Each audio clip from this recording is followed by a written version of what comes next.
Hello बच्चा party, क्या हाल है। स्वागत है आप सभी का करियर मेकर एकेडमी के यूट्यूब चैनल सीएमए धौलपुर में। और आज अपन पढ़ रहे हैं electric current unit number 2 class 12th CBSE और आरबीएसई के लिए। एकेडमिक्स हो या कॉम्पिटिटिव अपन फुल ऑन पढ़ेंगे, ठीक है। देखिए, जब अपन बात कर रहे हैं इलेक्ट्रिक करंट की, तो मेरा जो पिछला वीडियो था वो बेसिक इंट्रोडक्शन था, what is electric current. Electric current के बारे में बताया, उसकी यूनिट बताया, उसका डायरेक्शन होता है कि नहीं होता है, वो एक टेंसर क्वांटिटी होती है वो भी बताया। उसके संग संग ये देखा कि चार्ज के संग उसका क्या रिलेशन होता है करंट का, इलेक्ट्रॉन कहाँ भागता है तो करंट कहाँ बनता है। बेसिक सारी बातें अपन ने पिछले लेक्चर में कवर करी। और जो पिछले लेक्चर का एक बहुत इंपॉर्टेंट कॉन्सेप्ट था कि आइसोलेटेड कंडक्टर्स के अंदर इलेक्ट्रिक करंट नहीं बनता, उसका क्या कारण है। तो मैंने आपको उसका लॉजिक बताया था कि आइसोलेटेड कंडक्टर्स के अंदर इलेक्ट्रॉन अपनी मन मर्जी से भागते हैं, they move in all possible direction. Tagline क्या थी उस पिछले वीडियो की, इन isolated conductors electron move in their all possible direction randomly. Electron को कोई डायरेक्शन देने वाला नहीं है, इलेक्ट्रॉन को कोई ये बताने वाला नहीं था कि भाई साहब आपको यहाँ जाना है। वो बस भाग रहे थे, वो भाग रहे थे, इलास्टिकली कोलाइड कर रहे थे, एनर्जी लॉस नहीं कर रहे थे, और वो 7-8 पॉइंट फॉलो कर रहे थे जो मैंने आपको पिछले लेक्चर में बताया। तो फिर सवाल ये था कि सर फिर कंडक्टर के अंदर करंट कब बनता है। बहुत इंपॉर्टेंट क्वेश्चन है। जैसे कि अपन बात करें कि एक लोहे का तार ले लिया या कॉपर का तार ले लिया, आपने आइसोलेटेड है, किसी से कनेक्ट नहीं है, आपने उसको पकड़ा, क्या आपको करंट महसूस हुआ? क्या आपके बाल खड़े हुए? क्या कानों में से धुआं निकला? कोई ऐसा काम नहीं हुआ। इसका मतलब उसके अंदर कोई करंट नहीं था। तो फिर सर करंट डेवलप कब होगा, वो अपन आज की वीडियो में पढ़ने वाले हैं। किसी भी कंडक्टर में करंट जब डेवलप होता है जब उसमें इलेक्ट्रॉन एक पर्टिकुलर डायरेक्शन में मूव करते हैं। तो सर पर्टिकुलर डायरेक्शन में मूव करेंगे, ये उनको बताएगा कौन? वो बताएगा उनको बैटरी आंटी। तो अब अपन आज क्या करने वाले हैं, अपन एक कंडक्टर के अक्रॉस एक बैटरी यानी कि एक पोटेंशियल डिफरेंस अप्लाई करने वाले हैं, और तब उन इलेक्ट्रॉन्स की कुछ नेट वेलोसिटी होगी। अभी तक क्या था, अभी तक इलेक्ट्रॉन की नेट डिस्प्लेसमेंट कितना था, 0। नेट वेलोसिटी कितनी थी, 0, जिसको अपन ने क्या बोला था, random thermal velocity due to heat. और सारी वेलोसिटीज यानी कि सारे इलेक्ट्रॉन की सारे वेलोसिटीज का एवरेज भी क्या था, 0। तो कोई इलेक्ट्रॉन कहीं एक्चुअल में मूव ही नहीं कर पा रहा था, रैंडमली मूव कर रहे थे। That is why net velocity 0। और क्योंकि कोई इलेक्ट्रॉन कहीं पहुंच ही नहीं पा रहा था तो नेट करंट भी 0।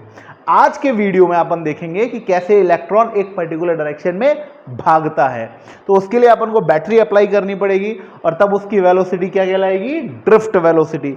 तो आज का बेसिक वीडियो है ड्रिफ्ट वेलोसिटी के ऊपर। समझ में आया क्लास? चलिए शुरू करते हैं।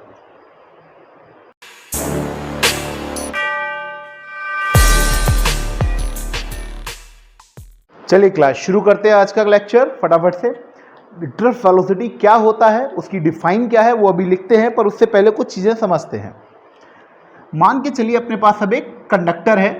कंडक्टर को मैं एक सिलेंड्रिकल ऑब्जेक्ट मानता हूं, तो मैं कुछ सिलेंडर जैसा यहां पर फॉर्म कर लेता हूं। ये सिलेंडर मेरे लिए एक कंडक्टर की तरह काम करना है। क्योंकि मैं अभी आपको सिर्फ सिखा रहा हूं तो मैं आपको बेसिक सारी चीजें बताऊंगा। ये कंडक्टर है, इसके अंदर करोड़ों अरबों खरबों इलेक्ट्रॉन भाग रहे थे, ठीक है। मैंने अब इसके अंदर लगाई एक बैटरी। बैटरी क्या काम करती है और बैटरी का फंक्शन कैसे होता है, हालांकि ये इसी चैप्टर में लेटर ऑन आपको इंट्रोड्यूस किया जाएगा कि बैटरी क्या होती है, पोटेंशियल डिफरेंस क्या होता है, ईएमएफ क्या होता है। पर सिर्फ फिजिक्स में बहुत बेसिक आता है, बाकी इलेक्ट्रोकेमिस्ट्री में पढ़ोगे। एक पॉजिटिव चार्ज है और एक नेगेटिव चार्ज है। ये पॉजिटिव और ये नेगेटिव का पोटेंशियल डिफरेंस जो होता है वो पोटेंशियल होता है। ये एक पॉजिटिव इलेक्ट्रोड है, ये एक नेगेटिव इलेक्ट्रोड है। पॉजिटिव और नेगेटिव इलेक्ट्रोड के बीच का जो पोटेंशियल डिफरेंस होता है वही वोल्टेज कहलाता है। पॉजिटिव जहां पे लगा हुआ है उसकी वजह से ये वाला सेक्शन पॉजिटिवली चार्ज हो जाएगा, और नेगेटिव जहां पर कनेक्टेड है बैटरी का उसकी वजह से ये सेक्शन नेगेटिवली चार्ज हो जाएगा। और पॉजिटिव से नेगेटिव तक एक एक्सटर्नल इलेक्ट्रिक फील्ड अब आ जाएगी। पहले तो कोई एक्सटर्नल इलेक्ट्रिक फील्ड थी नहीं क्योंकि आइसोलेटेड था। अब इसके अंदर जो इलेक्ट्रॉन से, लाओ एक दो इलेक्ट्रॉन बना लेता हूं। ये कुछ मैंने इलेक्ट्रॉन बना लिए जो कि पहले कैसे भाग रहे थे, यहां बना सकता हूं मैं। बाद में मिटा दूंगा इसको। इलेक्ट्रॉन पहले कैसे भाग रहा था कि सर यहाँ से चालू हुआ, यहाँ गया, यहाँ टकराया, यहाँ से यहाँ आया, यहाँ टकराया, फिर वापस यहीं आ गया, इसलिए उसका नेट डिस्प्लेसमेंट ज़ीरो था, कहीं पहुँच नहीं पा रहा था, कोई वेलोसिटी नहीं थी। बट अब ऐसा नहीं होगा, ये इस नेगेटिव से सारे इलेक्ट्रॉन रिपेल होंगे और इस पॉजिटिव की तरफ अट्रैक्ट होंगे। अब वो रैंडमली मूव नहीं करने वाले पहले की तरह, पहले कर रहे थे अब नहीं करेंगे। अब ये इलेक्ट्रॉन मान के चलिए भागा, पहली बात तो अब ये दो इलेक्ट्रॉन कभी आपस में नहीं टकराएंगे। एक इंपॉर्टेंट कॉन्सेप्ट यहां पर ये है जो मैं बताऊंगा कि क्यों। Electrons do not collide with each other, आपस में नहीं टकराएंगे, उसका एक कारण है, वो मैं बताऊंगा अभी आपको इसी वीडियो में, ठीक है। ये इलेक्ट्रॉन सारे के सारे एक पर्टिकुलर डायरेक्शन में भाग गए। अब इनको डायरेक्शन बताने वाली आंटी आ गई है। पहले क्या हो रहा था कि चार्ज एक जगह आकर रुक जा रहा था, यहां पर फंस जाता था चार्ज आकर, इसको कहते हैं एक्यूमुलेशन। चार्ज एक जगह आके जम गया, कहां जाए, अब यहां पर आ गया चार्ज, मान के चलो टकराते टकराते धीरे धीरे बहुत समय बाद यहां पर आ गया, अब यहां के बाद कहां जाएगा, तो इसको कहते थे एक्यूमुलेशन। चार्ज एक जगह आके जम गया। क्या अब ये सारे इलेक्ट्रॉन्स एक पर्टिकुलर डायरेक्शन में भाग रहे हैं? हाँ, देखो अब मैं कुछ कुछ चीजें लिख देता हूं। पहली चीज, all electrons move with small velocity, speed नहीं लिखा है, वेलोसिटी, 10⁻⁻⁴ मीटर पर सेकेंड का ऑर्डर। सारे इलेक्ट्रॉन भागेंगे मगर बहुत कम वेलोसिटी होगी। वो क्यों आई, ये कहां से आई, ये बताऊंगा आज की वीडियो में, ठीक है। वही ड्रिफ्ट वेलोसिटी है। यही जो वेलोसिटी है is called drift velocity. Clear मेरी बात? आप देखो ये 10⁻⁻⁴ मीटर पर सेकेंड, ये अमाउंट कम है। जबकि बैटरी नहीं लगी थी तब क्या स्पीड थी इसकी, 10⁵ से 10⁶ मीटर पर सेकेंड। पिछली क्लास में निकाला था अपन ने, याद होगा आपको, ठीक है। तो अब ये इलेक्ट्रॉन बहुत स्लोली मूव कर रहे हैं। तो सवाल ये सर स्लो मूव क्यों कर रहे हैं? इधर देखिए, जब बैटरी लग जाएगी, जब बैटरी लग गई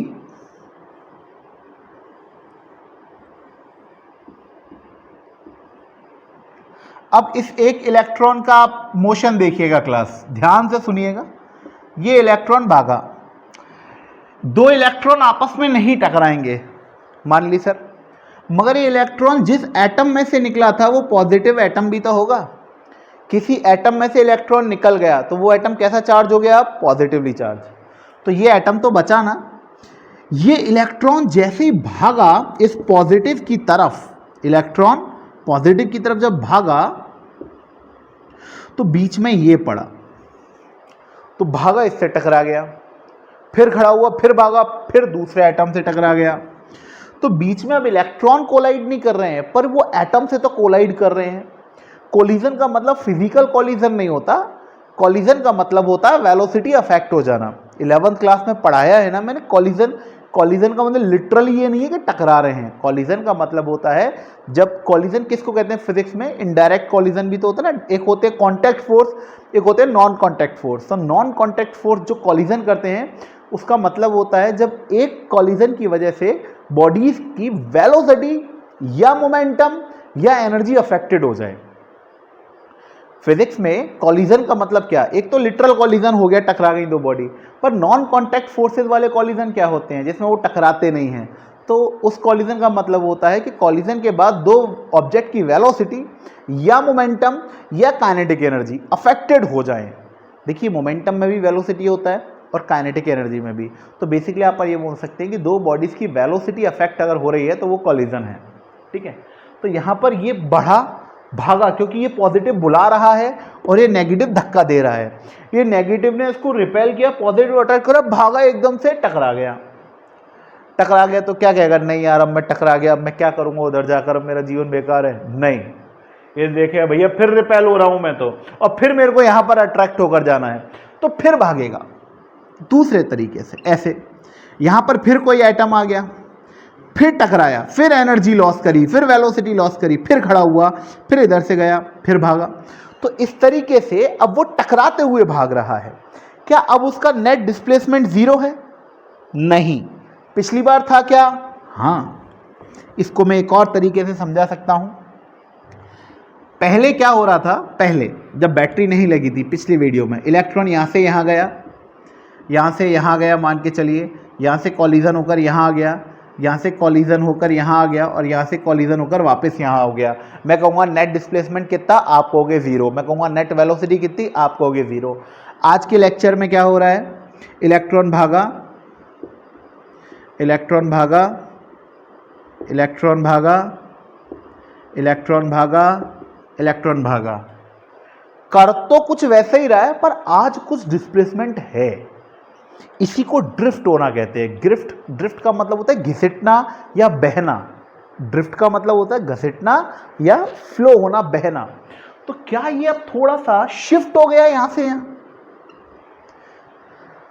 काम तो वैसे ही कर रहा है जैसे करना था, पर क्या कोई शिफ्टिंग हो गई? हाँ, that shifting is called displacement. और अगर डिस्प्लेसमेंट है तो वेलोसिटी भी होगी। वही वेलोसिटी के बारे में बात कर रहा हूं। तो क्या मेरा कॉन्सेप्ट समझ में आया आपको कि क्या हो रहा है? कि ये इलेक्ट्रॉन भाग तो अभी भी रैंडमली रहा है, पर अब थोड़ा सा इधर शिफ्ट हो रहा है धीरे धीरे धीरे धीरे धीरे धीरे। और जैसे ये इलेक्ट्रॉन्स यहां पे आ जाएंगे, ये वायर के थ्रू धीरे धीरे धीरे धीरे धीरे धीरे धीरे धीरे यहां आ जाएंगे। नेगेटिव को पॉजिटिव अट्रैक्ट कर लेगा। तो क्या अब चार्ज वहां पे फंसा हुआ रह रहा है?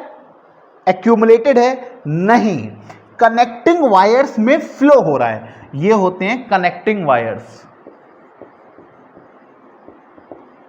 कनेक्टिंग वायर्स, जिससे के थ्रू बैटरी को अपन कनेक्ट कर रहे हैं। तो इस कनेक्टिंग वायर में अब चार्ज आपका फ्लो हो गया। क्या मेरी बात क्लियर है? ये पॉइंट मैं आपको समझा पाया कि अब नेट डिस्प्लेसमेंट जीरो नहीं होगा। Net displacement is non zero, और इलेक्ट्रॉन्स जो होंगे दे एक्वायर सम नेट वेलोसिटी, हालांकि वो वेलोसिटी बहुत स्मॉल होगी। ठीक है ना? हटा दूं इस को, मैं समझ गए हूं थोड़ा सा आप तो। अब एक्चुअल में मैं आपको पूरा प्रोसेस समझा रहा हूं कि ये इलेक्ट्रॉन यहां पर अब भाग रहे हैं, है ना? उस पर बैटरी ने फोर्स लगाया हुआ है उस साइड से, इधर से बैटरी के नेगेटिव टर्मिनल ने फोर्स लगाया हुआ है। तो अपन ये कह सकते हैं कि इस फोर्स की वजह से, due to the force, electrons accelerated opposite to the direction of external electric field। ये जो फोर्स लगा होगा नेगेटिव चार्जेस ने इन इलेक्ट्रॉन्स पे लगाया होगा, इसकी वजह से यहां फोर्स लग रहा होगा, इनको फोर्स लग रहा होगा इलेक्ट्रिक फील्ड के अपोजिट डायरेक्शन में। यही बात लिखी हुई है मैंने आपके लिए। ठीक है, अब मतलब ये भागने वाला है, अब ये भागने वाला है। अब भागेगा तो बीच में पॉजिटिव आयन है जो अभी मैंने आपको बताया था, उससे टकराएगा। तो अपन लिख सकते हैं थर्ड पॉइंट में, on their way accelerated electron या electron collide with positive ions, जिसको अपन कर्नेल कहेंगे। यहां पर कई स्टैंडर्ड किताबों में आपको मिल जाएगा कर्नेल लिखा हुआ, केमिस्ट्री में भी थोड़ा बहुत पढ़ोगे। अगर अच्छी किताब से पढ़ोगे तो केमिस्ट्री में आप कर्नेल का मतलब जान पाओगे। ठीक है, on their way electron collide with the positive ions kernel in the present in the conductor. अब कॉलिजन होगा तो उसकी वजह से क्या होगा? Due to the collision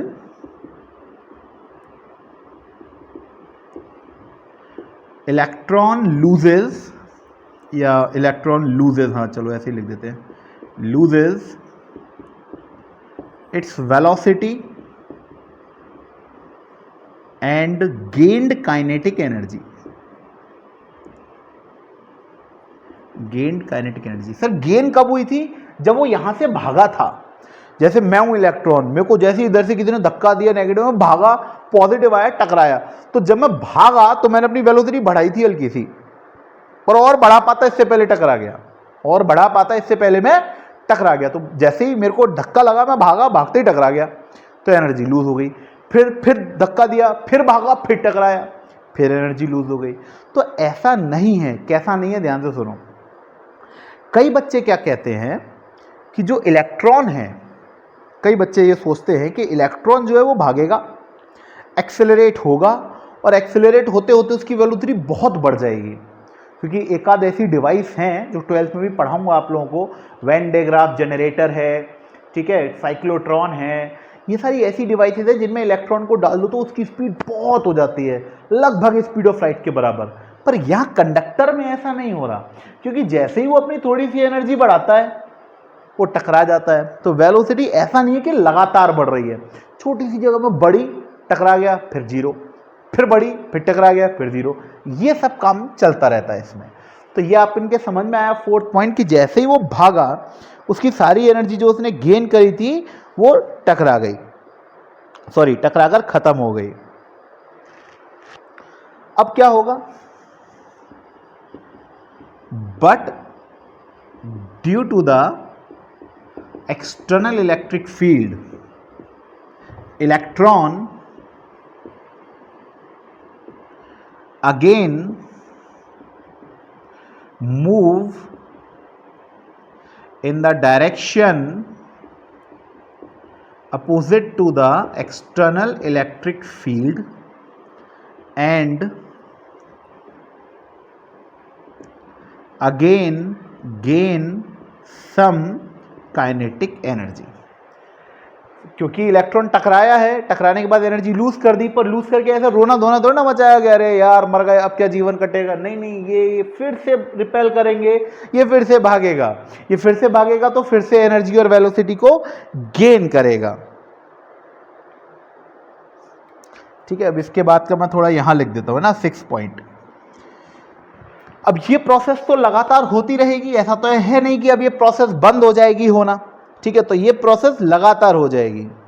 this process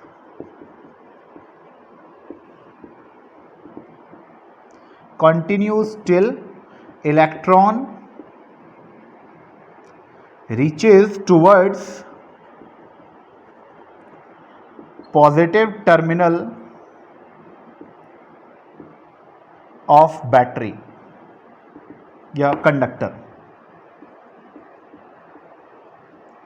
ये प्रोसेस जब तक होती रहेगी जब तक अपन का इलेक्ट्रॉन कंडक्टर के पॉजिटिव टर्मिनल यानी कि यहां पे नहीं पहुंच जाता। तो अपन के समझ में आया। तो आखिरी पॉइंट ये है, so in the presence of external electric field, electron move with some non-zero velocity which is called drift velocity।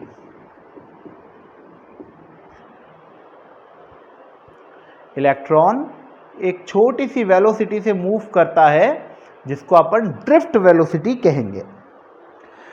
I hope कि मैं आपको समझा पाया। एक एग्जाम्पल लेते हैं। मैंने पिछले वीडियो में एग्जाम्पल लिया था रेलवे स्टेशन का। अगेन वही एग्जाम्पल लेते हैं कि शाम के 5 बजे हुए हैं और रेलवे स्टेशन पे 5-6 ट्रेन आने वाली हैं, like Punjab mail, Chhattisgarh, intercity, एक आध मालगाड़ी भी आने वाली है ना। मान लो 5-6 ट्रेन आने वाली हैं। सारी की सारी ट्रेन के जो पैसेंजर्स हैं वो एक प्लेटफॉर्म पर खड़े हुए हैं, प्लेटफॉर्म नंबर 1 पे। सारी ये एक के बाद एक आने वाली है प्लेटफॉर्म नंबर 1 पे। सबको कोई 5-5 पे आती है, कोई 5-10 पे आती है, कोई 5-15 पे आती है। सबके पैसेंजर खड़े हैं। अचानक अनाउंसमेंट हो, अच्छा ये सारे, आप अभी कुछ मत मानो, ये सारे पैसेंजर्स एक प्लेटफॉर्म पे खड़े हुए हैं। अचानक अनाउंसमेंट होता है कि इंटरसिटी नाम की जो गाड़ी है वो प्लेटफॉर्म नंबर 1 पे ना आकर 2 पर आएगी, 1 पे ना आके 2 पे आएगी। तो जो इंटरसिटी के पैसेंजर्स हैं, अब आप उनको मान लीजिए फ्री इलेक्ट्रॉन। इंटरसिटी के पैसेंजर को क्या मानना है, फ्री इलेक्ट्रॉन, और जो बाकी के गाड़ियों के पैसेंजर थे वो एटम है। इमेजिन कर लो एक बार में, ठीक है, बाकी के गाड़ी के पैसेंजर्स जो है वो पॉजिटिव आयन है, एटम है, और जो इंटरसिटी के पैसेंजर हैं वो इलेक्ट्रॉन है।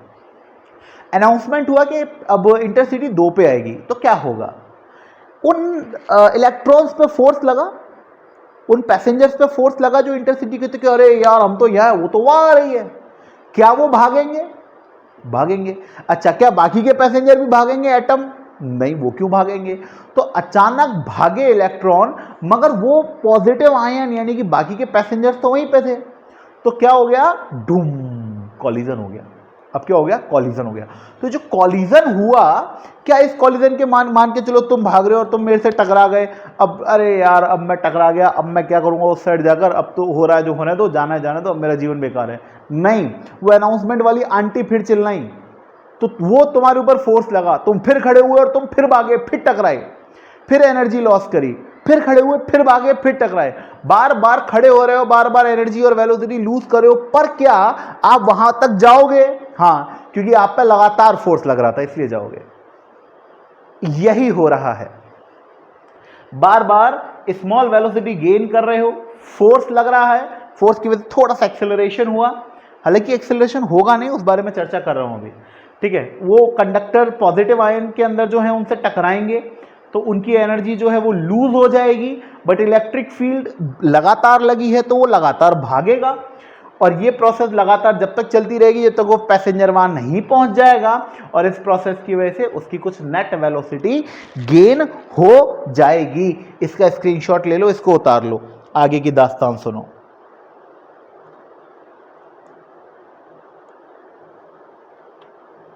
फटाफट उतारो, फटाफट फटाफट फटाफट फटाफट फटाफट फटाफट फटाफट। स्क्रीनशॉट ले लिया इसका एक, जल्दी जल्दी जल्दी जल्दी, टाइम की थोड़ी शॉर्टेज सी है, पर कहते हो वीडियो बड़ी बन गई है। तो इलेक्ट्रॉन अब एक पर्टिकुलर डायरेक्शन में भाग रहा है, उसको डायरेक्शन बताने वाली आंटी आ गई हैं, उसको अपन क्या नाम दे रहे हैं, बैटरी आंटी, ठीक है, बहुत अच्छा स्वभाव है इनका। तो अगर मैं बात करूं ड्रिफ्ट वेलोसिटी की डेफिनेशन की, तो ड्रिफ्ट वेलोसिटी की डेफिनेशन क्या होगी, या पहले मैं आपको डेफिनेशन नहीं लिखवा रहा हूं, पहले मैं आपको बता देता हूं, under the presence of external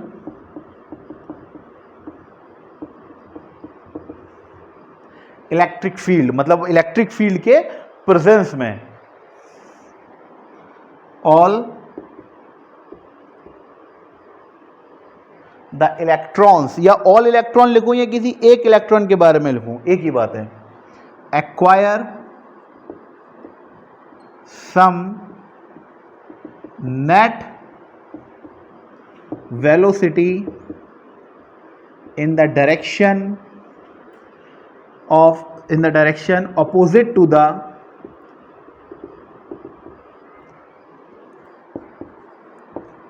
external electric field। ठीक है, यहां तक बात समझ में आई। अब दो बातें और बताना जा रहा हूं, ध्यान से सुनिएगा। ये इलेक्ट्रॉन था, ये भागा, यहां टकरा गया, ठीक है, यहां गया, यहां से यहां चला गया, यहां से यहां आया, यहाँ से यहाँ आया, यहाँ से यहाँ गया, यहाँ से यहाँ पहुँच गया। क्या नेट डिस्प्लेसमेंट ज़ीरो है? नहीं है, बहता हुआ फ्लो हो रहा है, हो रहा है। इसी डिस्प्लेसमेंट की वजह से अब इसके पास एक वेलोसिटी भी है। ये छोटा सा डिस्प्लेसमेंट, ये तो डिस्टेंस है पूरा, डिस्प्लेस कितना हुआ, इतना सा, हाँ या ना। इलेक्ट्रिक फील्ड कहाँ लगी हुई है, इधर, उसके अपोजिट डायरेक्शन में डिस्प्लेस हुआ है, कुछ वेलोसिटी होगी, बिल्कुल होगी। पर मैं क्या कह रहा हूं, मैं आपको दो चीज़ें बताना जा रहा हूं, वो सुनिए। एक बताना जा रहा हूं रिलैक्सेशन टाइम क्या होता है, और दूसरा बताने जा रहा हूं फ्री पाथ क्या होता है। दोनों का बहुत इंपॉर्टेंट रोल है, ध्यान से सुनिएगा। रिलैक्सेशन टाइम, रिलैक्स क्या होता है, आप लोग एग्ज़ाम देते हो, बोर्ड के एग्ज़ाम देते हो, क्लास टेस्ट देते हो, सुनिएगा। पहला टेस्ट हुआ आपका आज, वैसे तो था भी, खैर आपका पहला टेस्ट हुआ आज, और दूसरा टेस्ट है आपका 1 हफ्ते बाद, तीसरा टेस्ट उसके 1 हफ्ते बाद। तो टेस्ट के बीच का जो डिस्टेंस है उस पूरे टाइम में आप 1 हफ्ते में रिलैक्स रहते हो, टेस्ट वाले दिन टेंशन होता है। यही कहानी इसके साथ है। ये इलेक्ट्रॉन यहां से भागा, जब तक वो दूसरे एटम से टकरा नहीं जाएगा तब तक वो रिलैक्स है। तो वो टाइम इसका रिलैक्सेशन टाइम कहलाता है। यहां से लेकर यहां तक ये रिलैक्स था, अचानक यहां पर पॉजिटिव मिल गया और ये इलेक्ट्रॉन टकरा गया। फिर यहां से जैसे तैसे बचते कुछते यहां भागा, यहां पर फिर इसको एक एटम मिल गया। तो पहले तो यहां से लेकर यहां तक ये रिलैक्स था, फिर यहां टकरा गया, इसका मूड खराब हो गया, फिर ये भागा यहां से यहां। तो इस कॉलिजन से इस कॉलिजन के बीच में रिलैक्स था, फिर टकरा गया, फिर मूड खराब हो गया, फिर यहां से लेकर यहां तक भागा, फिर इस कॉलिजन से लेकर इस कॉलिजन तक रिलैक्स था। यानी कि हर 2 कॉलिजन के बीच में वो रिलैक्स रहता है। हर 2 कॉलिजन के बीच में इलेक्ट्रॉन रिलैक्स है। तो कैसे लिखेंगे? The time interval between 2 successive collisions is called relaxation time। Her 2 collision के बीच में वो रिलैक्स है। तुम पहले टेस्ट और दूसरे टेस्ट के बीच में रिलैक्स हो, फिर दूसरे टेस्ट से तीसरे टेस्ट के बीच में रिलैक्स हो, वही इसकी कहानी है। The time interval between 2 successive collisions is called relaxation time. The average of all relaxation time is of the order of 10⁻⁹ second. Value अलग अलग मटेरियल के लिए अलग अलग है। कॉपर के लिए 3.1 इंटू 10⁻⁹, आयरन के लिए 5.6 इंटू 10⁻⁹ सेकेंड, एल्यूमिनियम के लिए 7.1 इंटू 10⁻⁹ सेकेंड। पर -9 सेकेंड का ऑर्डर फिक्स है, तो अपन को वैल्यू नहीं पढ़नी, अपन को ऑर्डर याद रखना है। अपन को क्या याद रखना था? ऑर्डर। तो रिलैक्सेशन टाइम क्या होता है, सबको क्लियर है? लगातार 2 कॉलिजन्स के बीच का जो समय अंतराल है वो रिलैक्सेशन टाइम कहलाता है। बिल्कुल क्लियर है? जिसका ऑर्डर लगभग 10⁻⁹ सेकेंड होता है सबके लिए। ये एवरेज है सारे इलेक्ट्रॉन्स का मिलाकर, सारे इलेक्ट्रॉन्स का मिलाकर। यहां से लेकर यहां तक का, सुनिएगा ध्यान से, यहां से लेकर यहां तक का रिलैक्सेशन टाइम हो सकता है 1.2 इंटू 10⁻⁹ सेकेंड हो, यहां से लेकर यहां तक का 0.1 इंटू 10⁻⁹ हो, यहां से लेकर यहां तक का 2.1 इंटू 10⁻⁹ हो। तो इन सब का एवरेज मिलाकर जो वैल्यू आती है वो 10⁻⁹ सेकेंड होती है, एक इलेक्ट्रॉन की भी और सारे इलेक्ट्रॉन्स की भी एवरेज। समझ में आया? हर कॉलिजन्स के बीच का जो डिस्टेंस है वो अलग अलग है, हर कॉलिजन्स के बीच का टाइम अलग अलग है। हो सकता है पहला कॉलिजन तुरंत हो गया और दूसरा कॉलिजन थोड़े डिस्टेंस के बाद हुआ हो। It depends on the structure of system. Atom कहां पे रखे हुए हैं, एटम दूर रखे हुए हैं तो टाइम ज्यादा लेगा, एटम पास रखे हुए तो जल्दी कॉलिजन होगा। तो कॉलिजन का ऑर्डर निकाल लिया अपन ने। क्लियर है मेरी बात? अब सुनिए, ये जो डिस्टेंस है ये भी तो अलग अलग है। यहां से लेकर यहां तक का डिस्टेंस, यहां से लेकर यहां तक का डिस्टेंस, यहां से लेकर यहां तक का डिस्टेंस। अच्छा, रिलैक्सेशन टाइम का सिंबल होता है टाउ, TOU, टाउ। दूसरी टर्म पढ़ाने वाला हूं आपको, फ्री पाथ, इसको लैम्बडा कहते हैं।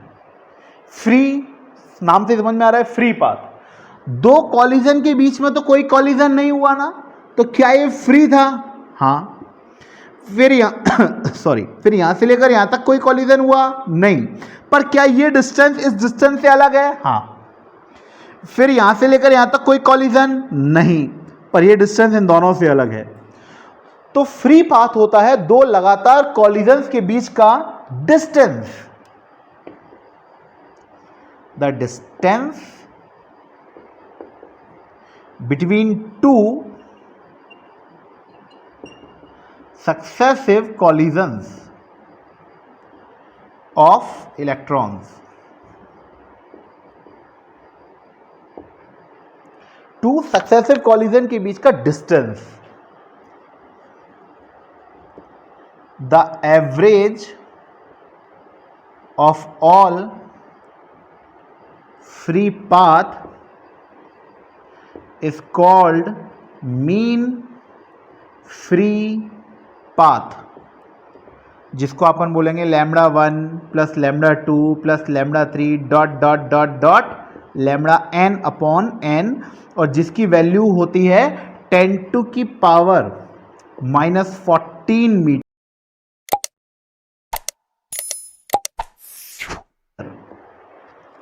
ऑर्डर, वैल्यू नहीं ऑर्डर, वैल्यू नहीं ऑर्डर। क्लियर है मेरी बात? वैल्यू की बात नहीं कर रहा हूं, ऑर्डर की बात कर रहा हूं। ठीक है, इसी तरीके से ये भी वही था, tau is equal to tau 1 tau 2 tau 3 dot dot dot tau n upon n, जिसकी वैल्यू 10 टू की पावर -9 सेकंड थी, और ये 10 टू की पावर -14 मीटर है। ये डिस्टेंस अलग है, ये अलग है, ये अलग है, तो इनका एवरेज निकाला। तो दो टर्म पता होना बहुत ज़रूरी था। फटाफट स्क्रीनशॉट लो और इसको उतार लो। अब अपन पढ़ने जा रहे हैं एक्सप्रेशन कैसा होगा।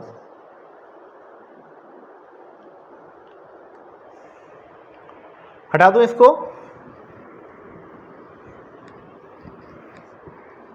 जो डेरिवेशन है उसके बारे में बात कर रहे हैं। अब एक विशेष चीज और बता देता हूं हाथों हाथ, हालांकि इस बारे में चर्चा होगी अभी आगे, कि अभी आपने क्या सुना मेरे से कि इलेक्ट्रॉन एक कॉलिजन से, इलेक्ट्रॉन जब चलता है तो टकरा जाता है, और टकरा जाता है तो वो अपनी गेन की हुई काइनेटिक एनर्जी को लूज कर देता है। वो जो एनर्जी लॉस्ट हो गई, it will presence in the form of heat. Wire गर्म हो जाएगा।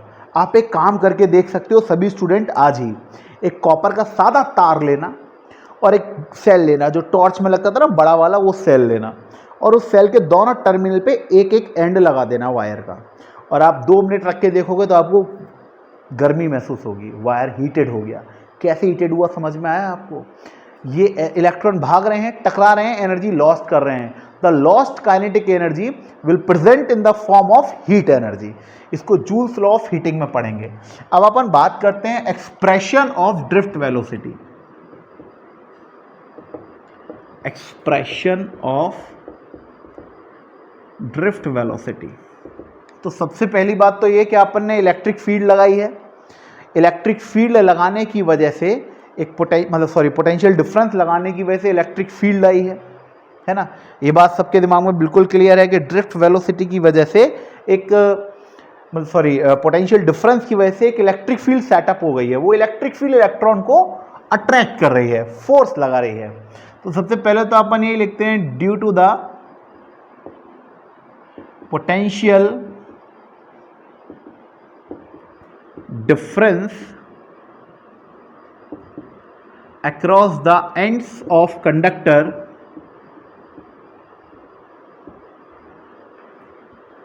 a external electric field is set up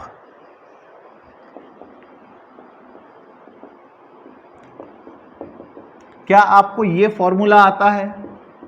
electrostatics पढ़े हुए बच्चे हो आप लोग। Potential drop per unit length, electric potential gradient याद होना चाहिए, और मेरे ख्याल से होगा भी। पोटेंशियल ग्रेडियंट से आया था ये, ठीक है। अब अपन एक एक करके इसको थोड़ा सा डिस्क्लोज करते हैं। यहाँ पर सारी चीज़ों के बारे में अपन को जानकारी होना ज़रूरी है। एक एक चीज़ को अपन बारीकी से समझते हैं, ठीक है। देखिए, सबसे पहली चीज, due to the electric field, electrostatic force is applied on the electrons of conductor। Electric field का और फोर्स का एक फॉर्मूला है, सब बच्चे जानते हैं उसको, जानते हो ना। ये इलेक्ट्रिक फील्ड है पॉजिटिव चार्ज होगा तो इलेक्ट्रिक फील्ड की डायरेक्शन में भागेगा, नेगेटिव चार्ज होगा तो अपोजिट भागेगा। नेगेटिव चार्ज पे फोर्स कितना लगेगा, तो यहाँ पर आपको फोर्स निकालना है, इलेक्ट्रोस्टैटिक फोर्स। तो Q इधर आ जाएगा, तो F is to Q into E. अब Q कितना है, इलेक्ट्रॉन पे चार्ज कितना है, तो वेक्टर फॉर्म अगर लिखूंगा तो माइनस ई।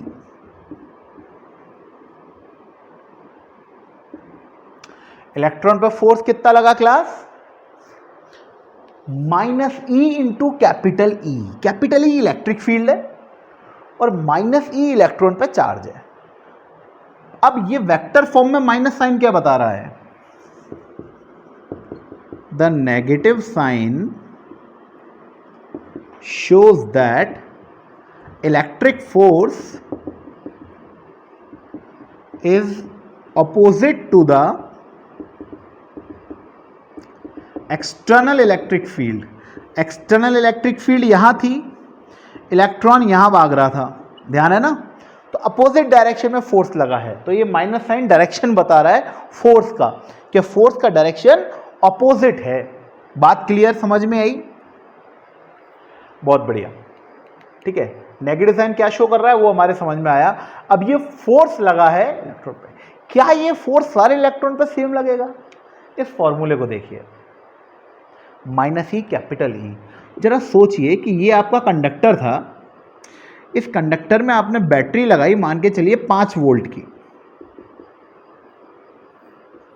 इलेक्ट्रिक फील्ड था V बाई एल, एल इसका लेंथ था, मान के चलिए 2 मीटर का है, तो पोटेंशियल कितना है 5 और लेंथ कितना है 2, तो इलेक्ट्रिक फील्ड कितना हो गया 2.5।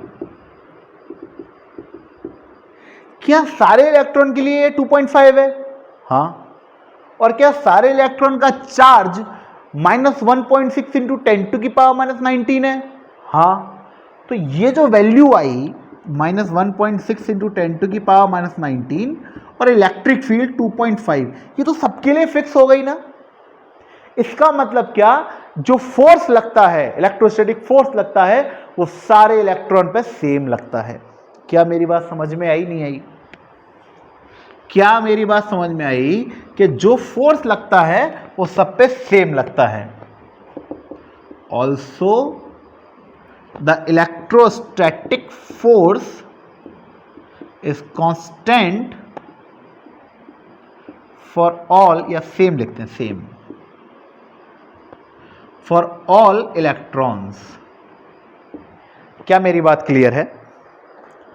जो मैं समझाना चाह रहा हूं वो आप लोगों को समझ में आया कि सभी पर बराबर बराबर फोर्स लग रहा है, ठीक है। अब और ये फोर्स फिलहाल रिपल्सिव है, एक तरफ से रिपेल हो रहा है, ठीक है। अब तीसरी टर्म आती है, due to the electrostatic force electron start accelerating towards positive terminal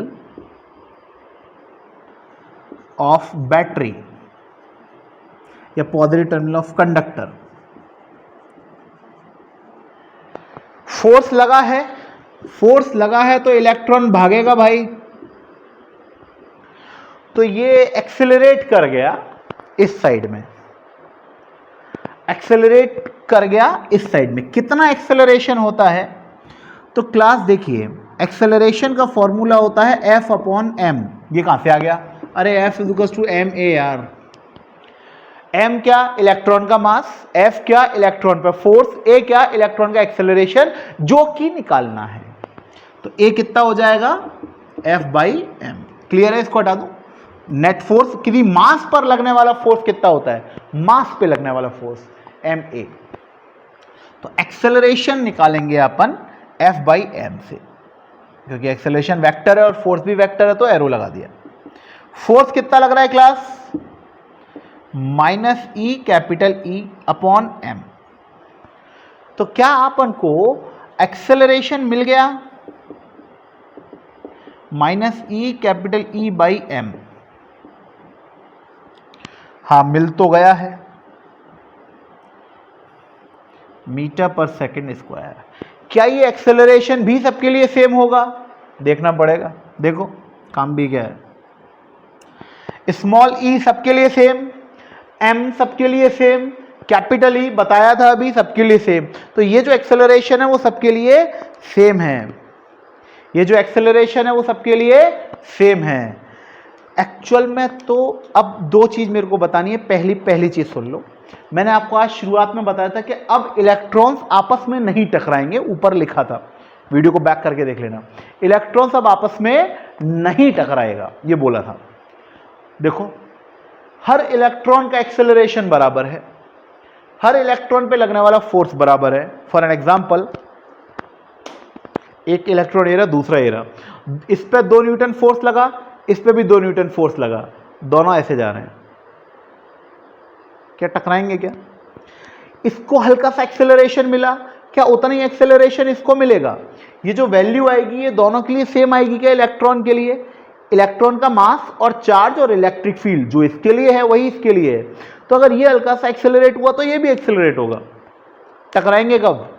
टकराते तो जब एक्सेलरेशन अलग होता, ये धीमे होता, ये तेज होता। दोनों का एक्सेलरेशन भी सेम है, दोनों पे लगने वाला फोर्स भी सेम है, अभी आपस में कोलाइड नहीं होगा। पहली चीज तो ये समझ में आया, बिल्कुल समझ में आया, आपस में कोलाइड नहीं होंगे क्योंकि दोनों इलेक्ट्रॉन्स पे, सारे इलेक्ट्रॉन्स पे लगने वाला फोर्स बराबर है, एक्सेलरेशन बराबर है। आप अज्यूम कर सकते हो क्लास के स्टूडेंट्स हो, असेंबली होती है स्कूल में, तो असेंबली में हर 2 स्टूडेंट के बीच का डिस्टेंस फिक्स होता है। जब डिस्पर्जन होता है, अगर वो डिस्टेंस बराबर बना रहे, सब पर बराबर फोर्स लगे, सब बराबर एक्सेलरेट करे, तो कोई कोलाइड नहीं करता, वही हो रहा है। दूसरी इंपॉर्टेंट चीज, एक्चुअल में तो कोई एक्सेलरेशन ही नहीं है, क्योंकि यहां अगर एक्सेलरेशन होता तो गड़बड़ हो जाती। बहुत थोड़ा सा एक्सेलरेशन है, क्योंकि समझना, अगर बहुत ज्यादा एक्सेलरेशन होता तो इलेक्ट्रॉन बढ़ते बढ़ते बहुत तेज हो जाता। ऐसा नहीं है, क्योंकि जैसे ही थोड़ा सा बड़ा टकरा गया, फिर थोड़ा सा बड़ा टकरा गया, फिर थोड़ा सा बड़ा टकरा गया। जैसे आप क्लासरूम में हो, बेंच और डेस्क लगी हुई हैं, बहुत सारी बेंच और डेस्क हैं, और मैं आपसे कहूं भागो, तो आप जैसे ही थोड़ा सा भागोगे फिर टकराओगे, फिर भागोगे फिर टकराओगे। तो ऐसा नहीं होगा कि आपका एक्सेलरेशन बहुत बढ़ गया या आपकी वेलोसिटी बहुत बढ़ गई, ये बहुत छोटा होता है। एग्जाम्पल दे सकता हूं आपको बाकायदा। मान के चलो आपने इलेक्ट्रिक फील्ड लगाई 1 न्यूटन पर कूलाम की, इलेक्ट्रॉन -1.6 इंटू 10⁻⁻19, मास 9.1 इंटू 10⁻31 इलेक्ट्रॉन का है ना, और इलेक्ट्रिक फील्ड कितनी 1। आप इन वैल्यूज को हटा दो, ऑर्डर देखो, 10⁻⁻19 ये नीचे से ऊपर गया तो 10⁻+31, 31 -19, जरा 31 में से 19 घटा देना बेटा, 11 या 12 जो भी, तो वो भी प्लस का। तो ये जो एक्सेलरेशन है उसका डायरेक्शन क्या है ये बताना, ये भी माइनस, मतलब है तो बहुत कम, और डायरेक्शन क्या है? तो डायरेक्शन भी अपन देख सकते हैं अपोजिट है, माइनस इसमें भी लगा हुआ है, तो अपन लिख सकते हैं direction opposite to the direction of external electric field. इसको उतार लीजिए, फिर अपन नए पेज पे कुछ और करते हैं, फटाफट उतार लीजिए।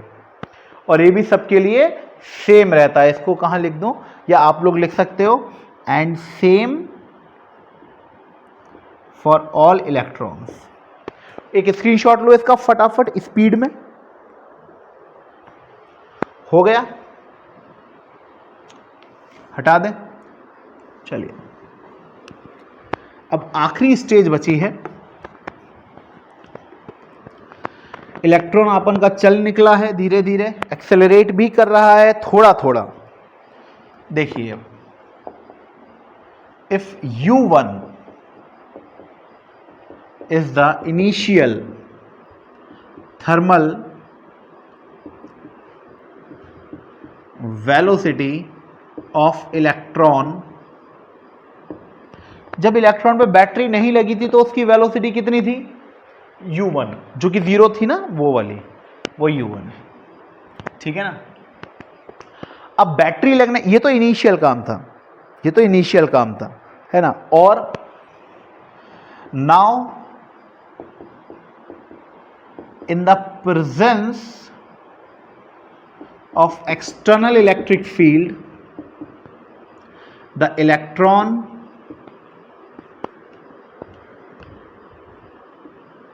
the acceleration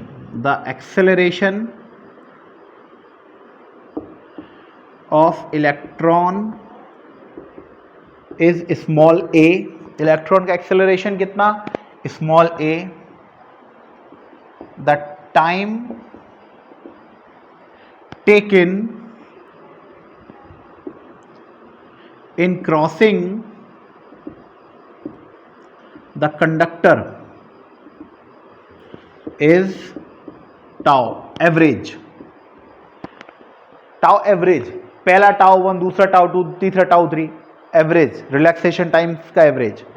भाई यहां से लेकर यहां तक पहुंचा तो सारे रिलैक्सेशन टाइम का एवरेज ही तो है वो, है ना। तो इसकी फाइनल वेलोसिटी कितनी होगी? So the final velocity of single electron v1 is equal to u1 plus a tau 1, जो वेक्टर है उसके ऊपर vector. v is equal to u plus a t पढ़ा है, v is equal to u plus a t.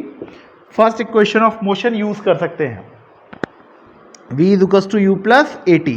u final u initial velocity दी, a acceleration है, tau time है पहले वाले इलेक्ट्रॉन का। Similarly final velocity of all electrons v2 u2 plus a tau 2, v3 u3 plus a tau 3, v4 u4 plus a tau 4। इस प्रकार से n electrons के लिए vn un plus a tau n।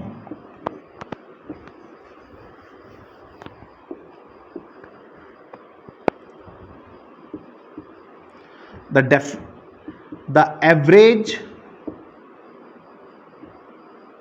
of all velocities, उसी को अपन drift velocity बोलेंगे class. The average of all final velocities क्या बोलेंगे? Drift velocity. v1 plus v2 plus v3 plus v4 dot dot dot dot vn, इन सब velocities का क्या average कितना होगा? ड्रिफ्ट वेलोसिटी के बराबर। चलिए निकालते हैं कितना होगा। इसकी वैल्यू लिखेंगे, इसकी वैल्यू लिखेंगे अपन। v1 कितना था? ये रहा v1, u1 plus a tau 1। ये कितना था? u2 plus a tau 2। ये कितना था? चलो ऐसे डॉट डॉट करके लिखते हैं, बहुत हो जाएगा नहीं तो। un plus a tau n upon n, average हो गया। क्या मैं u1 u2 u3 इन सबको अलग से बाहर निकाल सकता हूं? u1 u2 u3 dot dot dot dot un upon n को बाहर निकाल सकता हूं क्या? हां। उसके अलावा क्या बचा? a tau 1 a tau 2 a tau n upon n,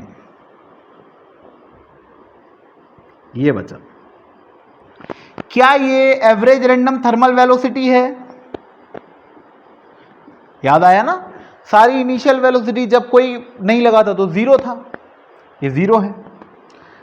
plus a इन सब में से कॉमन आएगा, tau 1 tau 2 dot dot dot tau n upon n, ये बचा अपन के पास। समझ में आई मेरी बात? यहां तक अपन के पास ये टर्म बची है। आप इसका स्क्रीनशॉट ले लें, या मैं चाहूं तो यहां पर भी करवा सकता हूं। क्योंकि थोड़ा ही बचा है, वी डी, ये तो 0 हो गया, ये ए है, और ये tau 1 plus tau 2 plus tau 3 dot dot dot tau n upon on average relaxation time, average relaxation time. अब आप ड्रिफ्ट वेलोसिटी में एक्सेलरेशन का फॉर्मूला रख दीजिए, minus e capital E upon m, क्या ये एक्सेलरेशन था पिछले वाले उसमें, और ये टाउ, ये आ गया क्लास आपकी ड्रिफ्ट वेलोसिटी। इसके लिए भटक रहे थे अपन, मीटर पर सेकेंड। द एवरेज, ध्यान से सुन लो क्या बोल रहा हूं, the average of all final velocities of electron in the presence of external electric field is called drift velocity. समझ में आया? दोबारा बोल रहा हूं, दोबारा सुन लो। The average of all final velocities in the presence of external electric field of electron is called drift velocity. Electron, सभी इलेक्ट्रॉन की फाइनल वेलोसिटीज का एवरेज, वो भी जब जब इलेक्ट्रिक फील्ड लगी हुई हो। इसका स्क्रीनशॉट ले लो फटाफट से, और ये आपका ड्रिफ्ट वेलोसिटी कंप्लीट हुआ। ड्रिफ्ट वेलोसिटी में माइनस साइन आया है क्योंकि ये भी वेक्टर है, इलेक्ट्रिक फील्ड भी वेक्टर होता है। इसका मतलब ड्रिफ्ट वेलोसिटी और इलेक्ट्रिक फील्ड का डायरेक्शन अपोजिट है, तभी तो माइनस लगा है, opposite to the direction of external electric field. भाई इलेक्ट्रिक फील्ड इधर थी और इलेक्ट्रॉन ऐसे भाग रहे थे, अपोजिट था डायरेक्शन। क्या मेरी बात समझ में आई सभी को? फटाफट स्क्रीनशॉट ले लो इसका। मैं एक बहुत इंपॉर्टेंट चीज बताऊंगा आपको, एक बार एक स्क्रीनशॉट ले लो आप, 1 2 3 4 5 दैट्स इट। हाँ, अगर आप एच.सी. वर्मा सर की किताब खोलेंगे तो इसके नीचे आपको हाफ मिलेगा 2। सवाल यह है कि वो 2 क्यों है? कमेंट में आंसर दीजिए, नहीं तो अगली वीडियो में मुझसे सुनिएगा। आप एस.सी. वर्मा सर की किताब खोलेंगे या कई एक आध किताब और है रोडो वगैरह की, जिसको आप खोलेंगे तो नीचे 2 मिलेगा। अपन को पढ़ना है कि वो 2 क्यों है, या कहाँ से आया, या उससे कुछ फर्क पड़ेगा क्या, या कौन सा सही है। ये बिल्कुल सही है, जेन्युइन है, कोई इशू नहीं है, पर अपन डिस्कस जरूर करेंगे वो क्यों आया। तो ये था आज का वीडियो ड्रिफ्ट वेलोसिटी के लिए। उम्मीद है आपको अच्छा लगा होगा। मिलेंगे अगले लेक्चर में इसके बाकी सारे एस्पेक्ट के लिए। तब तक के लिए बाय बाय।